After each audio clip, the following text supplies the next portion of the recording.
بسم اللہ الرحمن الرحیم۔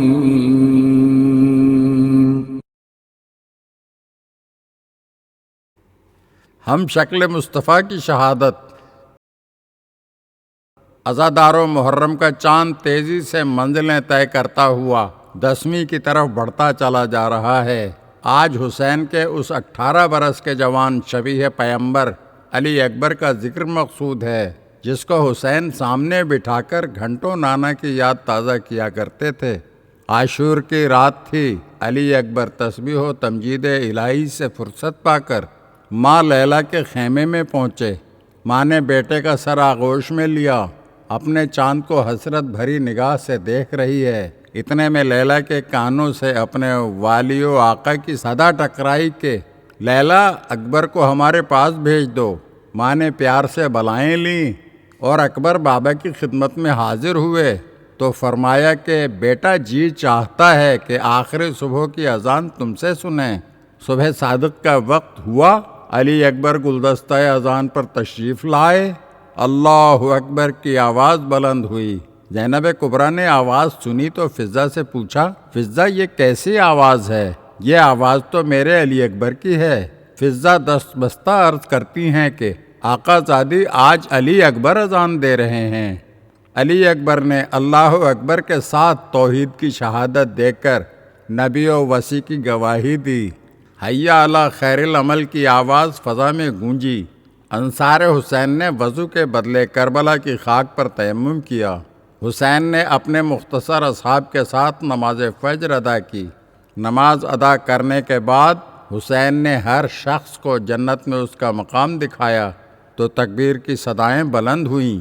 زینب نے یہ آوازیں سنی تو علی اکبر کو بلوا کر پوچھا، بیٹا خیر تو ہے؟ یہ نعرہ تکبیر کیسا؟ عرض کیا، پھوپھی جان، ہر شخص کو جنت میں اپنا مقام نظر آیا تو ہر ایک شوق شہادت میں بے چین ہے۔ پھوپھی جان، میرا فریضہ ہے کہ سب سے پہلے میں اپنی جان بابا پر نچھاور کروں۔ اصحاب و انصار کی شہادت کے بعد علی اکبر نے پہلے ماں اور پھوپھی سے اجازت حاصل کی، پھر بابا کی خدمت میں حاضر ہو کر عرض کرنے لگے، بابا، رفقا نے حق رفاقت ادا کیا، اب مجھے اجازت عطا ہو۔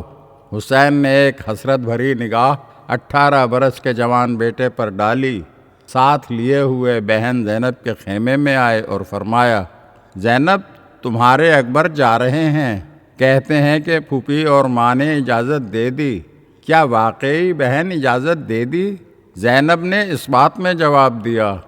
یہ سن کر حسین نے اکبر کو میدان جہاد کے لیے یوں تیار کیا کہ نانا رسول کا عمامہ سر پر رکھا، بابا کی ذوالفقار علی اکبر کی کمر پر حمائل کی۔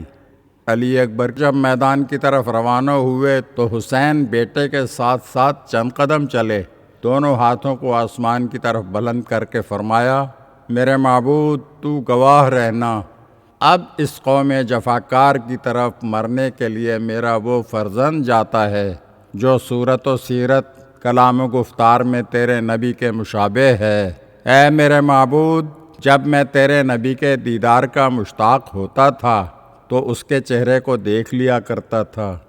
غرض کہ حضرت علی اکبر نے میدان میں آ کر پہلے تو رجز خوانی کی اور پھر دشمن کی فوج پر 3 دن کی بھوک اور پیاس میں وہ دلیرانہ حملے کیے کہ دشمن حواس باختہ ہو گیا۔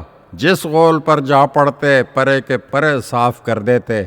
کئی دشمنوں کو واصل جہنم کرنے کے بعد جب پیاس کا زیادہ غلبہ ہوا تو آپ امام کی خدمت میں اس عالم میں حاضر ہوئے کہ بہت زیادہ زخمی بھی ہو چکے تھے، خون آپ کے جسم سے بہہ رہا تھا، تمام لباس سرخ ہو گیا تھا۔ عرض کیا، بابا جان، پیاس نے مجھے مار ڈالا ہے اور ہتھیاروں کی گرمی اور گرانی نے سخت اذیت دے رکھی ہے۔ کیا یہ ممکن ہے کہ آپ تھوڑا سا پانی مجھے عنایت فرما دیں تاکہ میں قوی ہو کر اپنے دشمن کا مقابلہ کروں؟ امام حسین نے اپنے فرزند کو اس حالت میں دیکھ کر اور اس حسرت سے پانی کی التجا کرتے ہوئے سن کر جواب میں فرمایا، بیٹا، مجھ پر یہ امر نہایت شاق ہے کہ تجھ جیسا فرزند پانی مانگے اور ہم نہ دے سکیں، تو مدد کو پکارے اور ہم مدد نہ کر سکیں۔ اے میرے پیارے بیٹے، اپنی زبان میرے منہ میں دے شاید کچھ تسکین حاصل ہو۔ حضرت علی اکبر نے اپنی زبان امام کے دہن مبارک میں داخل کی مگر فوراً ہی باہر کھینچ لی اور عرض کیا، بابا جان آپ کی زبان تو میری زبان سے کہیں زیادہ خشک ہے۔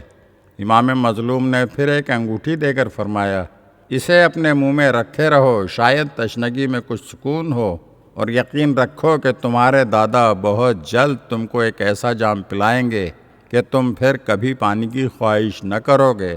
اس کے بعد حضرت علی اکبر پھر میدان جنگ میں آئے اور اپنی شمشیر آبدار سے لاشوں پر لاشیں گرانے لگے۔